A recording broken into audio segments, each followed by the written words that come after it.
প্রিয় দর্শক আসসালামু আলাইকুম। আশা করি আপনারা সকলে ভালো আছেন। আমি সরাসরি মধুপুর থেকে লাইভ ভিডিওর মাধ্যমে আপনাদেরকে একটা বিষয় তুলে ধরার চেষ্টা করতেছি। আপনারা দেখতেই পাচ্ছেন মধুপুরের আনারস চত্বরটি এটি বিখ্যাত, বিভিন্ন জেলার মানুষ চিনে কিন্তু এই আনারসের লোগো দেখে, এই আনারসের চিত্র দেখে।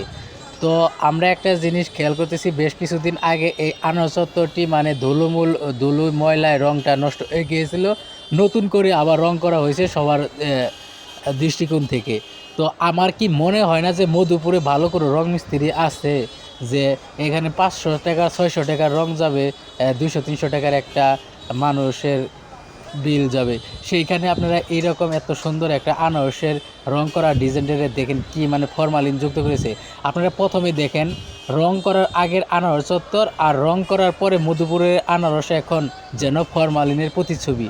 কথাটি আসলে যে ভাইটি বলেছে আসলে কিন্তু এই রকম কিন্তু গ্রুপে ফেসবুকে আমরা কিন্তু বিভিন্ন জায়গায় এই মন্তব্যগুলো দেখতেছি। আসলেই তো আপনারা মাঝখানের যে বর্তমান যে আপনারা ভিডিওটি দেখতেছেন বা প্রতিচ্ছবি, সেটা দেখলেই বোঝা যায় যে আনারসের আগের যে কালারটা আর এখনকার কি কালারটা।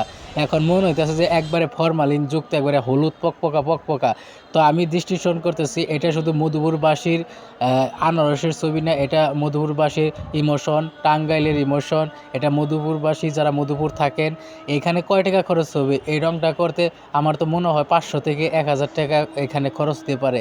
500 টাকা 1000 টাকা খরচ করার মতো কি কোনো মানুষ নাই? আর এই রংটা আমি এখনও বলতেছি যে সবার দৃষ্টিতে বলতেছি, এই রংটার কালারটা এখনও পরিবর্তন করেন আপনারা।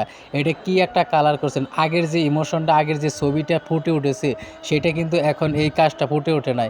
আমি তো ভাবছিলাম যে এর থেকে আগের থেকেও অনেক ভালো হবে। তো আমি বলতেছি যে এই রংটা আগে করেছিল, দরকার হয় টাকা আমাদের কাছ থেকে নেন, দরকার পড়লে আমরা টাকা দিব, তাও এই রংটা আমরা চাই না। রংটা পরিবর্তন করেন।